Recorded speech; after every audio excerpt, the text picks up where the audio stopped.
Hello guys, कल अपन ने infrastructure chapter चालू किया था। इस चैप्टर के अंदर अपन ने क्या क्या चीजें देखी। इस चैप्टर के अंदर देखा व्हाट इज इंफ्रास्ट्रक्चर। कल मैं इसकी डेफिनेशन लास्ट वीडियो में ऑलरेडी कवर कर चुका हूं। फिर अपन ने देखा infrastructure is broadly categorised as economic और सोशल, ये भी मैं आपको कल करा चुका हूं। इंफ्रास्ट्रक्चर एंड डेवलपमेंट अपन कर रहे थे। इंफ्रास्ट्रक्चर प्रमोट्स प्रोडक्टिविटी, ये मैं आपको ऑलरेडी करा चुका हूं। आज अपने को चालू करना है इंफ्रास्ट्रक्चर इंड्यूसेस इन्वेस्टमेंट। करवा तो मैंने ये पॉइंट भी दिया था, तो इसको रिपीट करके अपन आगे मूव करते हैं। सो बेसिकली अपना जो टॉपिक है वो है इंफ्रास्ट्रक्चर इंड्यूसेस इन्वेस्टमेंट। इंफ्रास्ट्रक्चर क्या कर रहा है? इंड्यूस करता है इन्वेस्टमेंट। याद है कल जो पिछला वीडियो था और कल की क्लास में मैंने आपको बताया था धोलेरा स्मार्ट सिटी के बारे में। ये वही चीज है। Dholera smart city is an investment. Government ने पैसा लगाया, इंफ्रास्ट्रक्चर क्रिएट करा जिससे फॉरेन कंपनीज इंडिया के अंदर आके बिजनेस कर सकती है। तो जैसे ही वो बिजनेस करने के लिए इंडिया आएगी, अपने आप क्या हो जाएगा? बिजनेस अपना डेवलप हो जाएगा। ये ऑलरेडी करा चुका हूं। अब आज चालू कर रहे हैं थर्ड पॉइंट। थर्ड पॉइंट कौन सा है? Infrastructure generates linkages in production. Infrastructure क्या करता है? लिंक क्रिएट कर देता है इसमें, प्रोडक्शन में। सुनिएगा, infrastructure generates linkages in production, developed means of transportation and communication, ample source of energy along with good facilities of banking and insurance would generate inter-industrial linkages. It is a situation when expansion of one industry facilitates the expansion of the other. Accordingly, growth becomes a self-propelling activity of change. मतलब क्या है इसका, वो समझेंगे। देखो आज हुआ क्या, एक बात सोचना, अच्छी रोड्स अगर बनेगी, अगर अच्छी रोड्स बनती है तो ट्रैवलिंग बहुत स्मूथ हो जाएगी। एक जगह से दूसरी जगह का जो ट्रांसपोर्टेशन है वो स्मूथ हो जाएगा। ट्रांसपोर्टेशन अगर स्मूथ हो जाता है, रोड्स बन रही है, तो जो ट्रक्स हैं वो भी इजीली उस पर चल पाएंगे। तो रोड्स अच्छी होने से, इंफ्रास्ट्रक्चर का एक काम होने से ट्रांसपोर्टेशन अच्छा हो जाएगा। यस और नो? तो एक जगह गुड्स जो मैन्युफैक्चर हो रहे हैं वो इजीली दूसरी जगह क्या कर सकते हैं? पहुंच सकते हैं at the lower cost. Cost भी उसमें लगेगी कम। इकोनॉमी से एक जगह से सामान आसानी से दूसरी जगह पहुंच रहा है, तो वो भी क्या हो गया? इजी हो गया। समझ रहे हो बात को? कम्युनिकेशन अगर अच्छा हो जाएगा तो पूरे वर्ल्ड में आप कहीं से भी कम्युनिकेट करके कहीं पे भी सामान भिजवा सकते हो। एयरपोर्ट्स वगैरह अगर अच्छे से बन जाएंगे तो अल्टीमेटली क्या होगा? एक जगह से दूसरी जगह सामान भिजवाना बहुत आसान हो जाएगा। वाटर ट्रांसपोर्ट अगर अच्छा हो जाएगा तो सामान भिजवाना अच्छा हो जाएगा। सामान भिजवाने के लिए सामान को बनाना पड़ेगा, सामान को बनाने के लिए यहां पे मैन्युफैक्चरिंग स्टार्ट हो जाएगी। ठीक है, पेमेंट की सिक्योरिटी के लिए बैंकिंग सिस्टम स्ट्रांग हो गया। पेमेंट की सिक्योरिटी के लिए बैंकिंग सिस्टम स्ट्रांग हो गया। तो अल्टीमेटली इकोनॉमी के अंदर क्या हो रहा है? इकोनॉमी के अंदर एक से दूसरे से तीसरे से चौथा बिजनेस क्या है? कनेक्टेड है। बिजनेस कैसे कैसे कनेक्टेड है? सबसे पहले क्या आ रहा है अपना? ठीक है, नेटवर्किंग, कम्युनिकेशन, ठीक है, ट्रांसपोर्टेशन, हर तरीके का ट्रांसपोर्टेशन अगर अच्छा हो गया तो इंफ्रास्ट्रक्चर अगर अच्छा हुआ, आप समझो बैंकिंग, कम्युनिकेशन, ठीक है, टेलीकम्युनिकेशन, ट्रांसपोर्टेशन, ये इंफ्रास्ट्रक्चर का पार्ट है। अगर ये सब स्ट्रांग हो जाएगा तो एक दूसरे के लिए बिजनेस करना आसान हो जाएगा। बिजनेस करना आसान हो जाएगा तो कनेक्टिविटी आसान हो जाएगी। कनेक्टिविटी आसान है तो एक जना प्रोडक्शन कर पाएगा, दूसरा जिसको माल चाहिए वो सप्लायर तक पहुंच पाएगा, तो कितना ज्यादा बिजनेस कम्यूट करना इजी हो जाएगा। तो यही बोलता है कि अगर आपका इंफ्रास्ट्रक्चर स्ट्रांग है, गांव के अंदर इंफ्रास्ट्रक्चर स्ट्रांग नहीं होता, लोगों को पता ही नहीं होता क्या प्रोडक्शन है, क्या चल रहा है मार्केट में, ना तो वहां माल बनता है ना वहां माल बिकता है। तो इसके लिए जरूरी है कि development of transportation and communication. Transportation strong, communication strong, तो क्या होगा? अगर सोर्सेज ऑफ एनर्जी स्ट्रांग हो जाएगी तो बैंकिंग अच्छा बढ़ेगा, इंश्योरेंस अच्छा बढ़ेगा, इंडस्ट्रियल अच्छा बढ़ेगा, इंडस्ट्रीज अच्छा ग्रो करेगी, इंटरलिंकेज बन जाएगा सबके बीच में, क्योंकि एवरीबॉडी इज कनेक्टेड। अगर बैंकिंग सिस्टम स्टॉप हो जाए ना आज इकोनॉमी से, तो इकोनॉमी वैसे ही नीचे चली जाएगी। प्रोडक्शन बंद, इकोनॉमी नीचे, सारी रोड्स खराब, इकोनॉमी नीचे। तो हर चीज हर तरीके से क्या है? इकोनॉमी को डेवलप करने में कनेक्टेड है। तो यही सारी चीजें बोलता है कि इकोनॉमी का एक्सपेंशन का पॉसिबल हो पाएगा जब एक एक करके इंफ्रास्ट्रक्चर डेवलप होगा। जैसे जैसे डेवलपमेंट होता जाएगा बाकी चीजों को अपने आप में कनेक्ट कर देगा और उनको ग्रो कर देगा। समझ आ गई क्या बात? तो अपने आप ही क्या बन जाएगा? सेल्फ प्रोपलिंग एक्टिविटी ऑफ चेंज बन जाएगा। ऑटोमेटिक खुद से ही क्या होने लग जाएगा वो? ठीक है, खुद से ही डेवलप होने लग जाएगा। आपको कुछ नहीं करना, ऑटोमेटिकली मार्केट क्या हो रहा है? खुद सेल्फ अपने आप को क्या कर रहा है? वो डेवलप करना चालू कर चुका है। नेक्स्ट पॉइंट है infrastructure enhances size of the market. Infrastructure क्या करता है? मार्केट साइज को इंक्रीज करता है। किसको इंक्रीज करता है? मार्केट साइज को इंक्रीज करता है। नो कम्युनिकेशन, कोई नेटवर्क नहीं है, कोई कम्युनिकेशन नहीं है। मैं एक छोटी सी दुकान लेके बैठा हूं कपड़ों की, और मैं क्या कर रहा हूं, उस दुकान पे जो सामने से लोग जाते हैं वहीं से माल बेच रहा हूं, ठीक है, इधर से लोग आते हैं माल बेच रहा हूं, बस खत्म। अब आप सोचो मेरा मार्केट साइज कितना छोटा हो गया, मेरा मार्केट साइज कितना ज्यादा छोटा हो गया। तो मेरा मार्केट साइज कितना ज्यादा स्मॉल हो चुका है, मैं लोगों से कनेक्टेड नहीं हूं, आप समझो। तो जो मेरे शॉप के बाहर से आएगा या जो मेरे शॉप के बाहर से आएगा जाएगा, मैं उन्हीं से क्या कर सकता हूं, उन्हीं से कनेक्टेड हो सकता हूं, बाकी मैं किसी से भी कनेक्टेड नहीं हो सकता हूं। आप समझ रहे हो बात को? ठीक है, यस और नो? आप समझ रहे हो बात को? तो मैं सिर्फ और सिर्फ किससे कनेक्टेड हो सकता हूं? ठीक है, जो लोग क्या है, जो लोग मेरे से कनेक्टेड हैं, इसके अलावा मैं किसी से भी कनेक्टेड नहीं हो सकता। बात समझ आ रही है? बात समझ आई? तो मैं किसी से भी क्या नहीं हो सकता, कनेक्टेड नहीं हो सकता। But on the other hand अगर क्या हो रहा है, अगर इंस्टेड ऑफ दिस क्या हो जाता है, हमको बता दो, रिकॉर्डिंग चल रही है, ठीक है। इंस्टेड ऑफ दिस अगर क्या होता है, इंस्टेड ऑफ दिस अगर मैं ऑनलाइन मार्केट में रहूं, आप सोचो मेरी वो छोटी सी दुकान है, मेरा वो छोटा सा काम है, ठीक है, मैं क्या कर रहा था, आपको पता है ना, मैं एक दुकान लेके बैठा था, टेलरिंग वाली शॉप है, मेरे पास 2 टेलर काम कर रहे हैं, यहाँ पे हम लोग माल बनाते हैं, प्रोड्यूस करते हैं और बेच देते हैं। समझ रहे हो क्या? इंस्टेड ऑफ डूइंग दिस अगर क्या होता है, अगर ऐसा सिचुएशन क्रिएट हुआ, मान लो आप कि मैं ऑनलाइन आ गया, ऑनलाइन पे मेरे पास मिंत्रा है, अमेजॉन है, फ्लिपकार्ट है, मैं इन जगह पे जाके क्या कर सकता हूं, अपने प्रोडक्ट्स को बेच सकता हूं। आप समझ रहे हो बात को? इन सारी जगह पे अगर मैं जाके मेरे प्रोडक्ट्स को बेच सकता हूं और मेरी कम्युनिकेशन और नेटवर्क क्या हो गया, इंक्रीज हो गया। कम्युनिकेशन और नेटवर्क क्या हो जाता है, इंक्रीज हो जाता है। तो अल्टीमेटली क्या होगा, अल्टीमेटली ये होगा कि मैं और ज्यादा प्रोडक्शन कर पाऊंगा। आप खुद सोच के देखो कि इंफ्रास्ट्रक्चर की वजह से साइज ऑफ द मार्केट कितना बढ़ गया। मतलब मैं यहाँ पे जयपुर में बैठ के आराम से माल चेन्नई बेच सकता हूँ, इंडिया के बाहर बेच सकता हूँ, देश के किसी भी कोने पे, दुनिया में किसी भी कोने पे मैं क्या कर सकता हूँ, अपने स्टॉक को बेच सकता हूँ, क्योंकि इसने क्या किया, साइज ऑफ मार्केट इंक्रीज कर दिया। आप समझ रहे हो? आज ये आप लोग क्लास में बैठे हो, अब ये वीडियो रिकॉर्ड हो रहा है, तो वीडियो की जो रिकॉर्डिंग हो रही है वो यूट्यूब पे अपलोड होगी, समझ रहे हो, वेबसाइट पे अपलोड हो जाएगी, यूट्यूब पे अपलोड हो जाएगी, तो पूरा इंडिया से देख सकता है। तो साइज ऑफ द मार्केट बढ़ गया ना भाई, मार्केट साइज इंक्रीज हो रहा है इसकी वजह से। एक टाइम के बाद पूरा इंडिया स्टडी करेगा इसे, तो अगर पूरा इंडिया से स्टडी कर सकता है तो मेरा साइज ऑफ मार्केट इंक्रीज नहीं हुआ, साइज ऑफ मार्केट इंक्रीज हो गया। मतलब मैं सिर्फ एक लोकल एरिया में पढ़ा रहा, मैं सिर्फ, मेरा फिजिकल प्रेजेंस सिर्फ एक जगह पे हो सकता है। आप सोच के देखो, मैं अगर जयपुर में हूं तो मैं एक टाइम पे एक ही जगह पे पढ़ा सकता हूं। मैं ज्यादा से ज्यादा एक और ब्रांच चालू कर दूंगा, उसके अलावा तो I can not do anything. मैं इसके अलावा तो कुछ नहीं कर सकता ना, कि ज्यादा से ज्यादा एक ब्रांच और एक जगह पे चालू कर दी, इसके अलावा मैं क्या कर सकता हूं, कुछ नहीं कर सकता।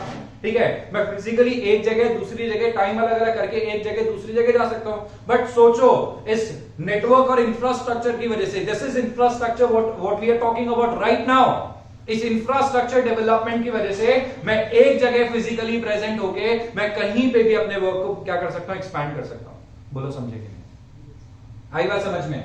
तो we know large scale production is possible only when size of the market is large, otherwise large scale production होगा ही नहीं। करोगे क्या आप? लार्ज स्केल प्रोडक्शन पॉसिबल ही नहीं हो पा रहा, क्योंकि आपको पता है कि सामने जो दुकान, आपकी जो दुकान है, छोटी सी जो दुकान है, यहाँ पे आसपास 100-200 घर है, बस वही आपसे सामान लेने आएंगे और कोई आएगा नहीं आपके पास सामान लेने के लिए।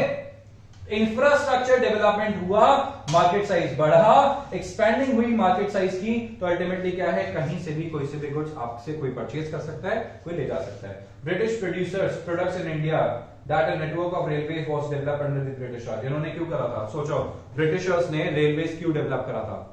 भाई ब्रिटिशर्स आए इंडिया में, एंटर हुए, उनको पता चला कि इंडिया के अंदर हर जगह पे बहुत सारा सामान है, अलग अलग तरीके का रॉ मटेरियल इनको मिल सकता है। तो उन्होंने क्या करा, उस रॉ मटेरियल के लिए, उस मिनरल्स के लिए, उस डायमंड, उस गोल्ड, उस ज्वेलरी के लिए, हर तरीके के प्रेशियस, सेमी प्रेशियस स्टोन्स के लिए, कोल के लिए, हर चीज के लिए इंडिया को एक्सप्लॉइट करने की कोशिश करी। तो उसने पूरे इंडिया के अंदर क्या कर दिया, रेलवे को कनेक्ट कर दिया, ताकि वहां से रेलवेज भर भर के रॉ मटेरियल ला सके। जिस रॉ मटेरियल को भर के वो कहां ले जाएंगे, ब्रिटेन में ले जाएंगे, वहां से फिनिश गुड्स बनाएंगे और फिनिश गुड्स उन्हीं ट्रेन्स में भर भर के पूरे इंडिया में क्या करेंगे वो, ठीक है, स्प्रेड कर देंगे।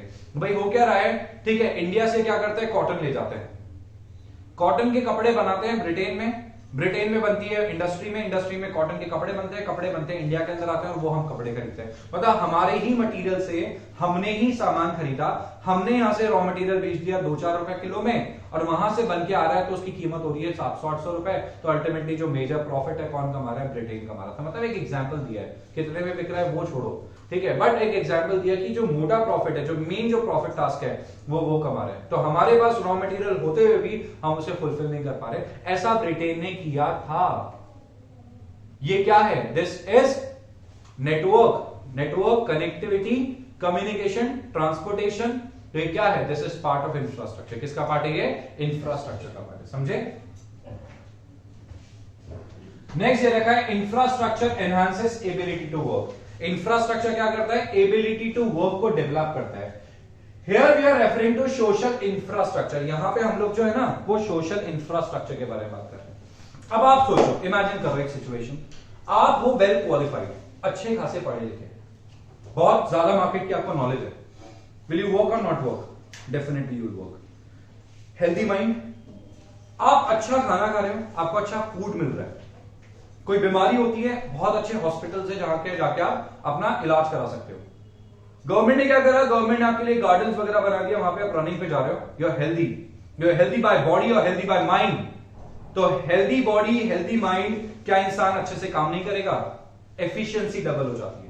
एक बीमार आदमी की एफिशिएंसी वैसे ही लेस देन 50% हो जाती है, और एक हेल्दी आदमी की एफिशिएंसी उसे डबल ट्रिपल कितना ही गुना हो सकती है। तो health is the most important part. Social infrastructure का डेवलपमेंट होना जरूरी है। तो अगर मैं हेल्दी हूं तो मेरी प्रोडक्टिविटी बढ़ गई, ऑटोमेटिकली मेरी प्रोडक्टिविटी क्या हो जाएगी? एनहांस हो जाएगी।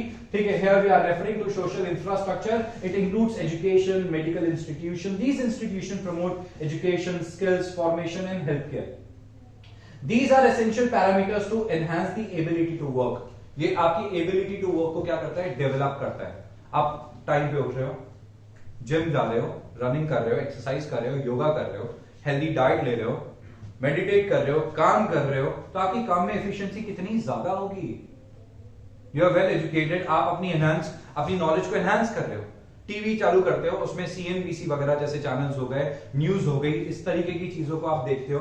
मार्केट की आपको न्यूज है, खबर है, शेयर मार्केट को स्टडी करते हो। You are enhancing your knowledge. If you are enhancing your knowledge, ultimately you are enhancing what?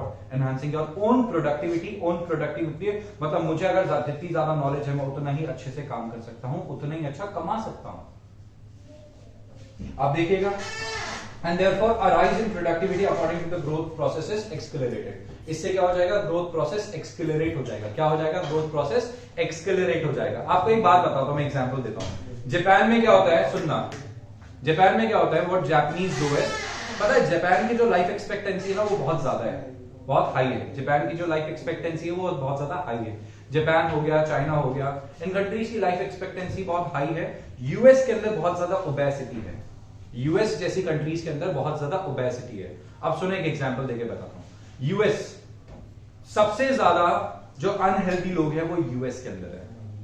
जितने भी बड़े खाने पीने के ब्रांड्स हैं, they are from US only.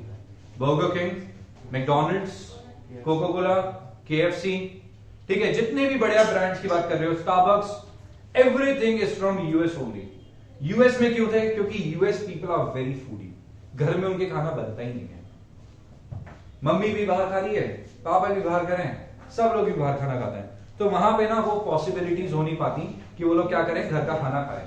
वो लोग नहीं खाते, they don't eat healthy food. Since they don't eat healthy food, तो वो लोग क्या हो जाते हैं? ओबेस। ओबेसिटी वहां पे प्रॉब्लम है। वहां पे हर इंसान इसी तरीके से, हर इंसान तो नहीं, जो हेल्दी रहना चाहता है देखो हेल्दी रहता ही है डेफिनेटली। बहुत बड़े बॉडी बिल्डर्स यूएस से थे। बट आप समझ रहे हो बात? तो वहां पे क्या होता है, अगर आप हेल्दी नहीं हो तो आप वर्क नहीं कर सकते।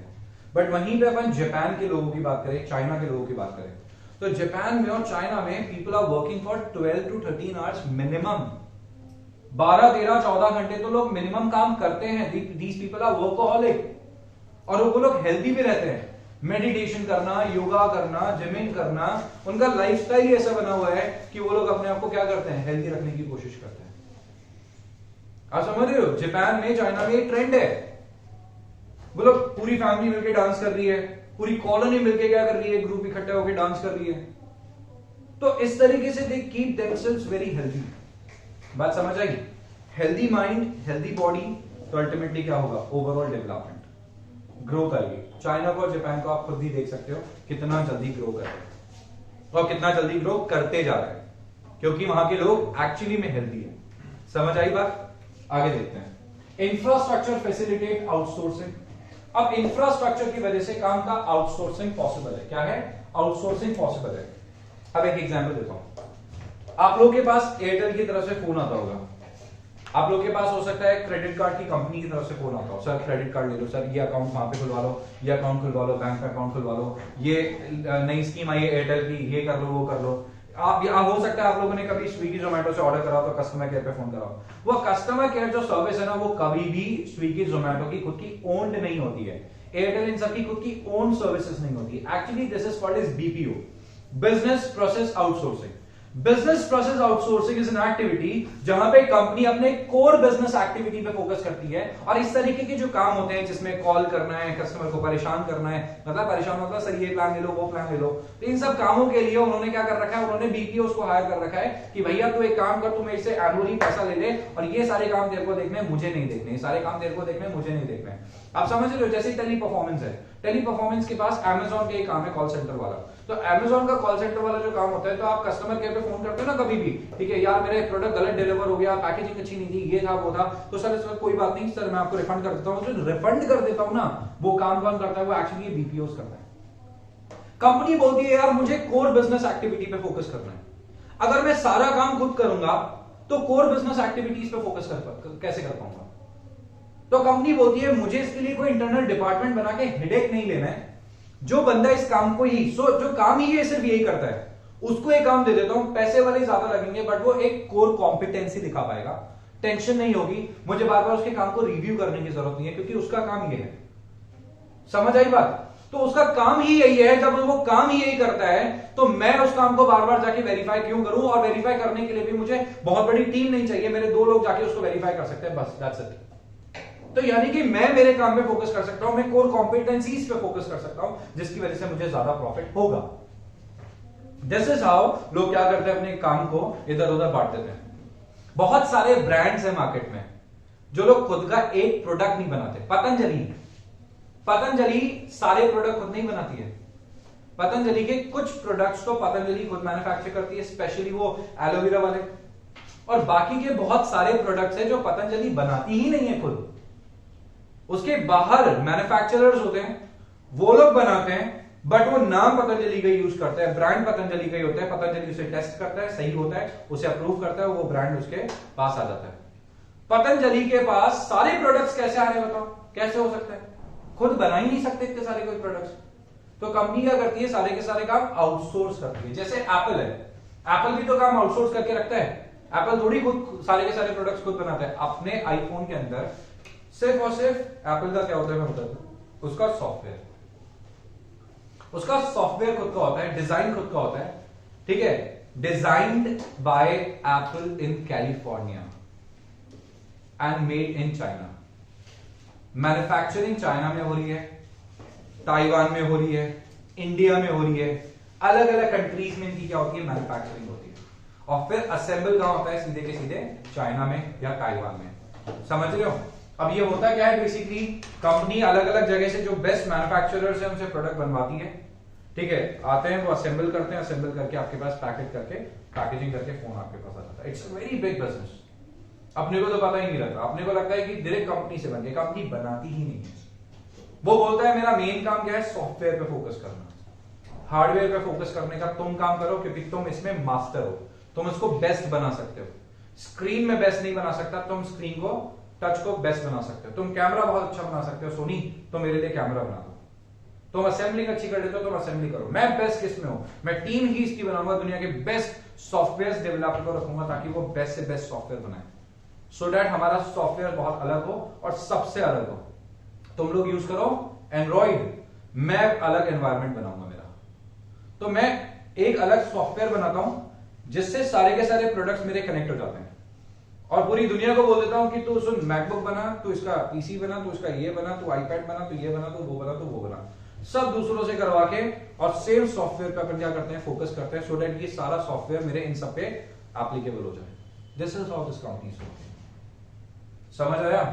और सी कंपनी का प्रॉफिट आपको पता ही है, दुनिया का सबसे ज्यादा कैश ही किसके पास है? एप्पल के पास। एप्पल के पास इतना कैश है, इतना कैश है जो एक्चुअली वहां के बैंक्स के पास नहीं है।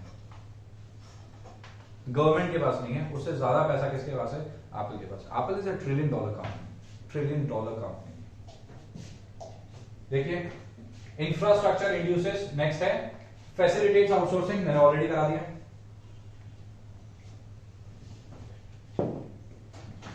A country having a good infrastructure emerges as a destination for outsourcing. India एक ऐसा कंट्री है जहां पे आउटसोर्सिंग बहुत ज्यादा होती है, बहुत ज्यादा, और स्पेशली बीपीओ, फालतू के काम में। मैं एक एग्जांपल देता हूं, सुनना। इंडिया का लेबर बहुत चीप है, बहुत चीप मतलब बहुत ज्यादा सस्ता। क्यों? उसका रीजन बताता हूं। बच्चे ने 12th पास किया, ज्यादा से ज्यादा बीकॉम पास करी, उसको 20,000 की सैलरी मिल जाती है, 18-20,000 की सैलरी मिल जाती है, वो खुश हो जाता है। उसको लगता है यार बहुत सही है, मैं अभी 18-19-20 साल का तो हूं, और 20 साल की उम्र में मुझे 20-22,000 का पैकेज मिल गया, जितनी आपकी कम्युनिकेशन स्किल उतना आपको पैकेज मिल जाता है। ठीक है, अगर आप अच्छे से बोल सकते हो इंग्लिश, आप अच्छे से बोल सकते हो, तो आपको अच्छा खासा पैकेज मिल गया।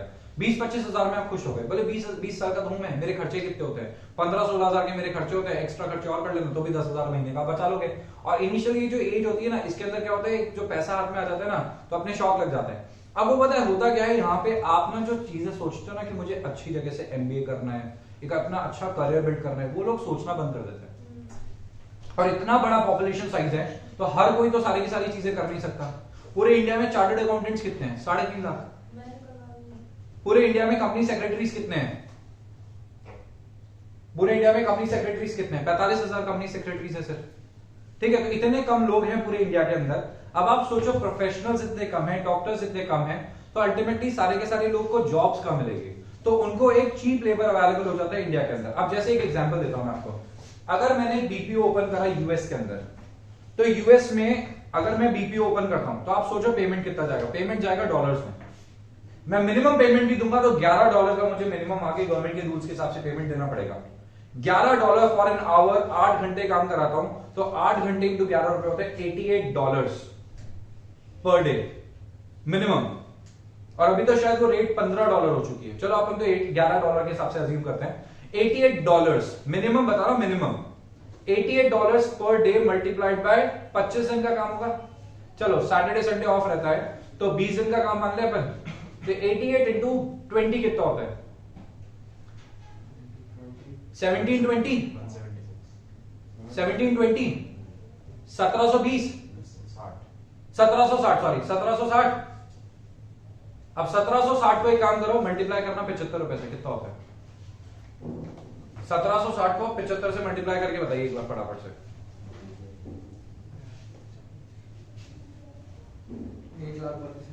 1,32,000 एक बंदे की सैलरी मिनिमम सैलरी।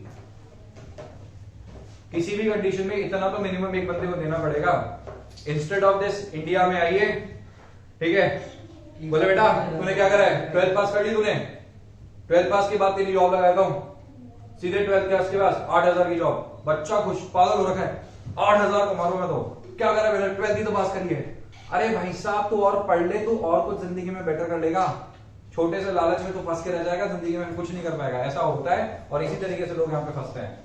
बीपीओ के पास इतना, अब सोचो उसने एक यूएस की कंपनी ने, अमेज़न ने सोचा कि भाई मैं अगर वहां पे बंदे का रखता हूं तो 1.5 लाख रुपए मिनिमम सैलरी देनी पड़ेगी वहां पे एक बंदे को। मिनिमम बोल रहा हूं ये तो मिनिमम बोल रहा हूं, और एक्चुअली इतनी से इससे तो बहुत ज्यादा देनी पड़ती है। 2.5-3 लाख रुपए महीने की सैलरी दूंगा। अरे इंडिया में एक महीने का, उसका एक महीने का सैलरी इंडिया में पैकेज हो गया। वो बंदा पागल हो गया, जैसे झूम रहा है कि मैंने सिर्फ ग्रेजुएशन ही तो करा है, ठीक है, और अल्टीमेटली मेरा जॉब देखो आप, 3 लाख रुपए महीने का मैं साल का कमा रहा हूं। ग्रोथ आएगी, डेफिनेटली आएगी, ग्रोथ धीरे धीरे आई, धीरे धीरे उसकी सैलरी कितनी हो जाएगी? 4 लाख, 5 लाख, 6 लाख, खत्म। वो खुश है जिंदगी में। 40, 45, 50 साल का हुआ, ठीक है, उसके बाद ठीक है उसका सही काम हो जाएगा, घर बना लेगा, फ्लैट ले लेगा, रेस्ट्रिक्टेड लाइफ एंजॉय कर लेगा, गाड़ी है, ठीक है, हो गया काम। आप समझ रहे हो, ये रेस्ट्रिक्टेड लाइफ हम लोग जी रहे हैं। बट इससे एक फायदा यह है कि हमारे पास जॉब्स कहां से क्रिएट हो रही है, इसकी वजह से हमारे पास बहुत अच्छी जॉब्स भी क्रिएट हो रही है। मैं तो आपको दोनों पॉइंट ऑफ व्यू बता दिया। जॉब्स भी इंडिया में क्रिएट हो गई, आउटसोर्सिंग का काम हो गया, कंपनी को फायदा, हमारी कंट्री को फायदा, विन विन सिचुएशन है। उनको पैसे भी कम देने यहाँ पे, लोग भी मिल जाते हैं। और Rajasthan university produces so many graduates every year. समझ रहे हो? इजीली बात समझ आई आपको? कॉन्सेप्ट समझ आ गया? चलो ये तो मैंने आपको एक नॉलेज के लिए भी बता दिया। ठीक है, नेक्स्ट देखो इंफ्रास्ट्रक्चर रिड्यूसेस एफडीआई। इंफ्रास्ट्रक्चर से क्या होगा? FDI, foreign direct investment. ये मैंने आपको कल भी समझाया था, याद है कि धुलेरा स्मार्ट सिटी, हाँ जयपुर स्मार्ट सिटी वो बोलते हैं, वैसे तो Jaipur is a smart city, वैसे तो बोला तो यही जाता है क्योंकि स्मार्टली ड्राफ्ट हो रही है अभी एक सिटी। जितने भी आउटस्कर्ट्स है ना अपने यहाँ के, सबसे पहले अपना शहर, आपको पता है शहर उस टाइम पे जो ड्राफ्ट हुआ था, जो सिटी एरिया ना, वो one of the finest drafted city था, one of the finest drafted city. ये तो कचरा हो गया, otherwise I am telling you this was one of the finest drafted city. जो अपने जो किंग थे, ठीक है, अपने मान सिंह जी, उन्होंने कॉल किया था, जय सिंह ने बसाया था, हाँ तो उन्हीं के नाम पे ना जयपुर। तो उन्होंने क्या किया था, जय सिंह जी ने क्या किया था, वहां से अकबर के 9 रत्न थे, आपको पता है ना, 9 रत्न जिसको अपन बोलते थे, क्योंकि वो पर्सन्स थे, 9 लोग थे।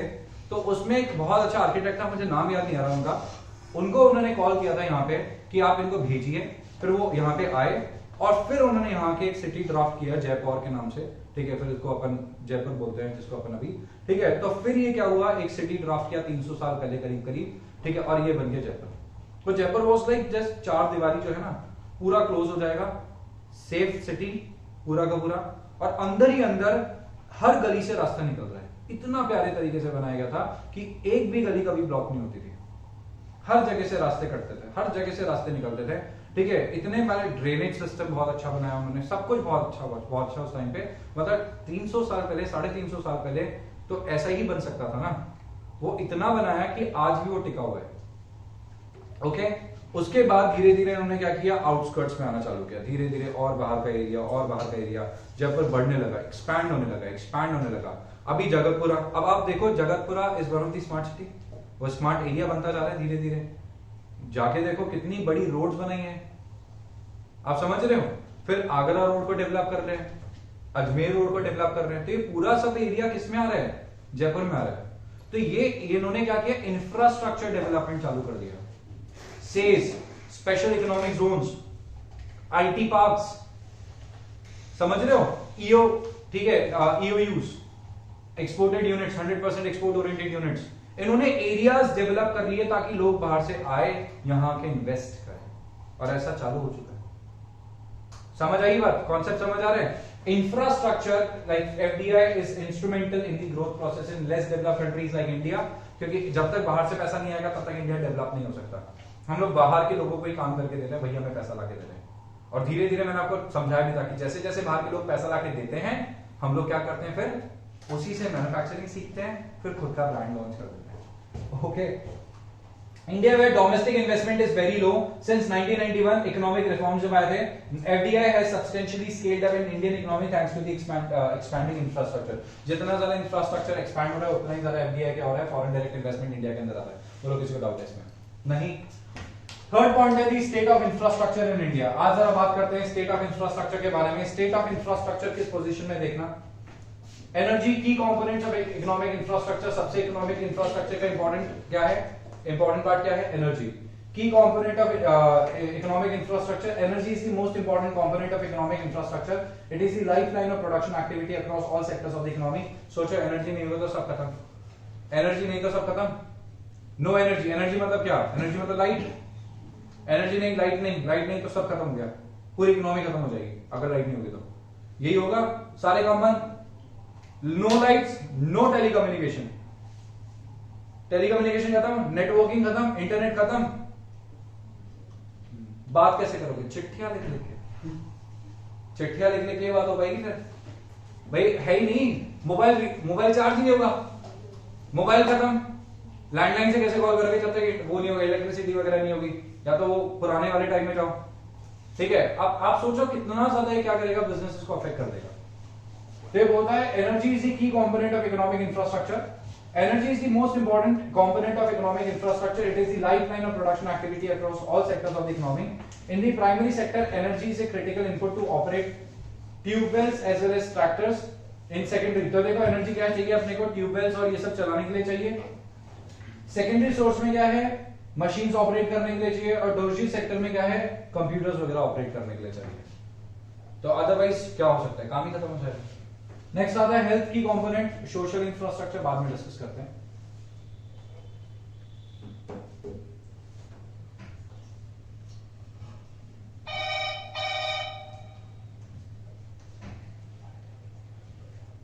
एनर्जी कोर्स में नहीं है,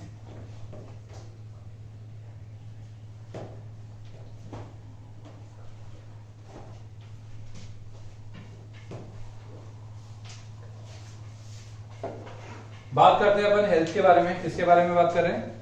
हेल्थ के बारे में बात कर रहे हैं। देखिएगा, की component of social infrastructure, health is the key component of social infrastructure. Social infrastructure का एक बहुत इंपॉर्टेंट एलिमेंट है जिसका नाम है हेल्थ।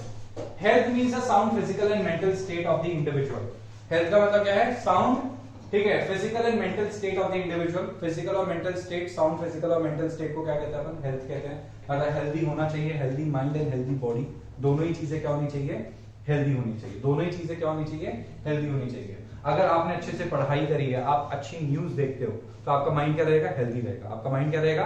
हेल्दी रहेगा। घर में लड़ाइयां क्यों होती है? स्टार प्लस की सीरियल्स की वजह से, है नहीं? एक वो कौन सा चैनल है जिसपे वो आता है ना, जिसमें वो न्यूज क्या, एक सीरियल आता है ना जिसमें जो क्राइम स्टोरीज दिखाता है, नहीं नाम क्या उसका? Crime petrol. यस, 6-7 एपिसोड देख लो क्राइम पेट्रोल के आप लोग, हर दूसरे इंसान पे शक होना चालू हो जाएगा, खुद के पेरेंट्स पे। ठीक है, मम्मी चक्कू लेके आ रही है, अब ये मम्मी सेब काटने जा रही है, आपको मम्मी चक्कू लेके आ रही है, आप कैसी सिचुएशन हो जाएगी? 6-7 अगर आप बैक टू बैक क्या करोगे? अरे इंस्टेड ऑफ सीइंग दिस, आप लोग क्या चालू करो? इंस्टेड ऑफ सीइंग दिस आप लोग कुछ ऐसा देखना चालू करो जो आपकी नॉलेज को एनहांस करे। डिस्कवरी, न्यूज चैनल्स, और स्पेशली वो इंडिया टीवी टाइप्स नहीं, क्या हो तुम्हें स्वर्ग का दरवाजा दिखाते हैं, वहां से उन्होंने स्टूडियो के अंदर स्वर्ग का दरवाजा बनाने की कोशिश करी है। ठीक है, वो फोम आता है ना, वो फोम आता है वो, ठीक है, वो जो जिसमें से धुआं निकलता है, वो सब लगा के उन्होंने देखो ये देखो स्वर्ग का दरवाजा। ठीक है, somebody told me कि वो इंडिया टीवी इस तरीके की हरकतें करता है। तो अब आप खुद सोचो यार, इससे आपकी नॉलेज एनहांस होगी क्या? हाँ, मतलब वो चला रहे कैसे उस कबूतर ने एक आदमी को मारा। अब देख लो, अगर आपको ये देखना है तो इससे बेटा अगर आपकी नॉलेज एनहांस हो सकती है तो भाई मेरे को तो नहीं लगता किसी का हेल्दी माइंड हो सकता है इन सब चीजों को देखने के बाद। तो health means sound physical and mental state of the individual. It does not simply mean absence of disease. सिर्फ ये नहीं है कि डिजीज नहीं है, नहीं। Good health implies the following: increase in overall efficiency to handle difficult task. क्या आप क्या कर सकते हो? डिफिकल्ट टास्क को हैंडल कर सकते हो। अब सोचो होता क्या है, इंसान की लाइफ में स्ट्रेस आता है, स्ट्रेस आता है, डिप्रेशन में चले जाता है, डिफिकल्ट टास्क को हैंडल नहीं कर पाता। ओहो ऑफिस में इतना काम है, इतनी पढ़ाई कैसे करेंगे? ठीक है, मत करो, हो नहीं रही तो मत करो। आप स्ट्रेस हैंडल नहीं कर पा रहे, आप तो फिजिकली फिट हो, मेंटली फिट होना भी जरूरी है इंसान का। Increase in productivity of labour. जितना ज्यादा वो इंसान क्या होता है, जितना ज्यादा कोई भी इंसान अगर मेंटली फिट होता है तो अल्टीमेटली क्या होता है? अल्टीमेटली मेंटली फिट होने से वो प्रोडक्टिविटी भी ज्यादा दे पाता है। Increase in mental abilities. Mental abilities, ठीक है, मेंटल एबिलिटी से क्या होता है? सोचने की जो एबिलिटी है वो उसकी ज्यादा बेटर हो जाती है, एफिशिएंट हो जाती है। क्विक डिसीजन लेने की जो एक्टिव जो यू नो जो मेंटल एबिलिटी है वो ज्यादा क्या हो जाएगी? एनहांस हो जाएगी, ज्यादा फास्ट हो जाएगी, which is very important for a, ठीक है, for a business. Development of health services after independence. Independence के बाद उन्होंने क्या क्या किया देख लो। There has been a substantial improvement of health facilities after independence. Following observations prove this point. देखिएगा, decline in death rate. Death rate पहले के मुकाबले काफी ज्यादा क्या हो गई? कम हो गई इंडिया के अंदर। Death rate has come down from 27 से कितना हो गया? 6.4 per 1000। Reduction in infant mortality rate. Infant mortality rate like छोटा बच्चा होते ही मर जाता था, ठीक है, वो बहुत ज्यादा कम हो गया। It was 146 per 1000 in 1951. It is 34 per 1000 in 2016. Life expectancy बढ़ गई है, 32 साल जीता था इंसान, आज 68 इयर्स जीने लग गया। नेक्स्ट आता है overall control over deadly disease like malaria, tuberculosis, ठीक है, कोरिया, स्मॉल पॉक्स, इन सब के ऊपर कंट्रोल आ गया। अब तो कोरोना पे भी वैक्सीन लगना चालू हुई कोरोना की।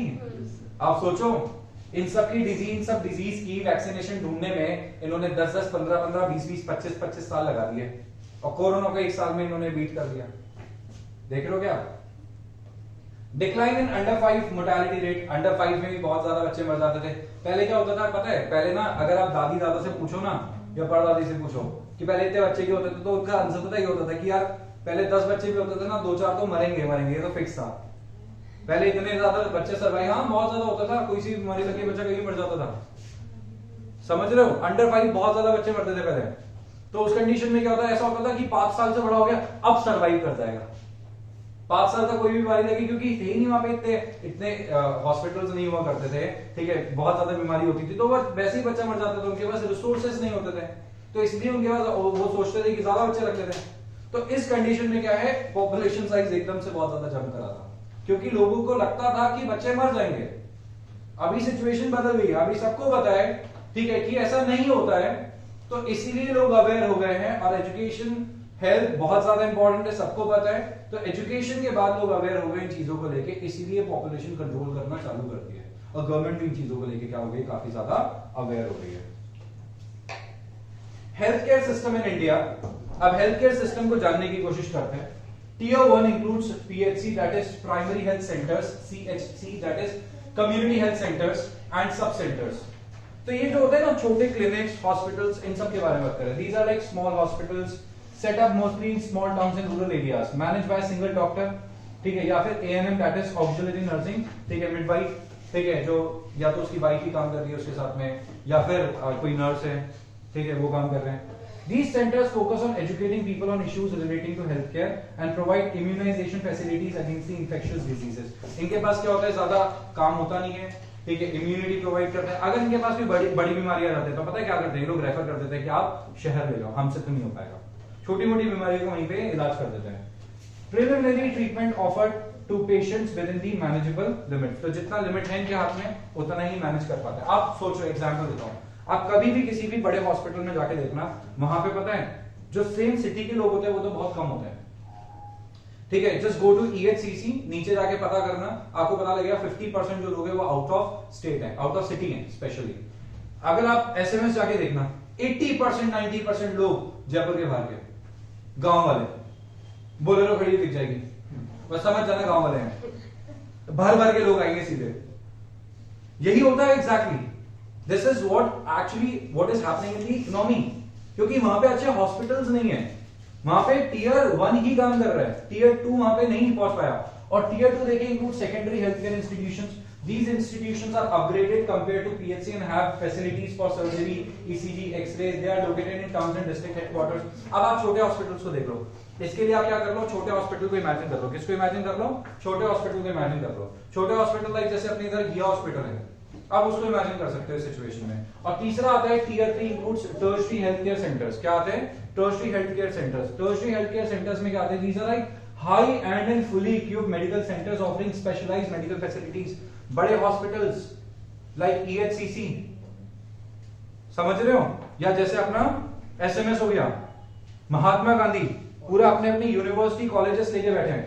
The tertiary sector also includes educational and research centers such as AIIMS, All India Institution of Medical Sciences New Delhi, PGI, Postgraduate Institute Chandigarh, and NIMHNS, that is National Institute of Mental Health and Neurosciences Bangalore। ये बड़े बड़े hospitals हैं, इनके खुद के educational centres हैं, medical centres हैं, इनके पूरे पूरे यूनिवर्सिटीज हैं इनकी, महात्मा गांधी सबको पता है, समझ रहे हो। तो ये उनके बारे में बात कर रहा है, that is what is Tier 3। Mahatma Gandhi government थोड़ी है, महात्मा मैंने कहा बोला गवर्नमेंट है, ट्रस्ट। मैंने ये नहीं कहा कि गवर्नमेंट आना चाहिए, यहाँ पे कहाँ लिखा है कि गवर्नमेंट सेंटर होना चाहिए? नहीं, मैं तो पूछ रहा हूँ। अच्छा वैसे, ओके, बात समझ आई आप लोग को, क्लियर हुआ? तो PHC प्राइमरी हेल्थ सेंटर जो छोटे मोटे क्लिनिक्स होते हैं, Tier 2 secondary health care centres और Tier 3 tertiary health care centres. Done, आज की क्लास फाइंड अप करें यहीं पे।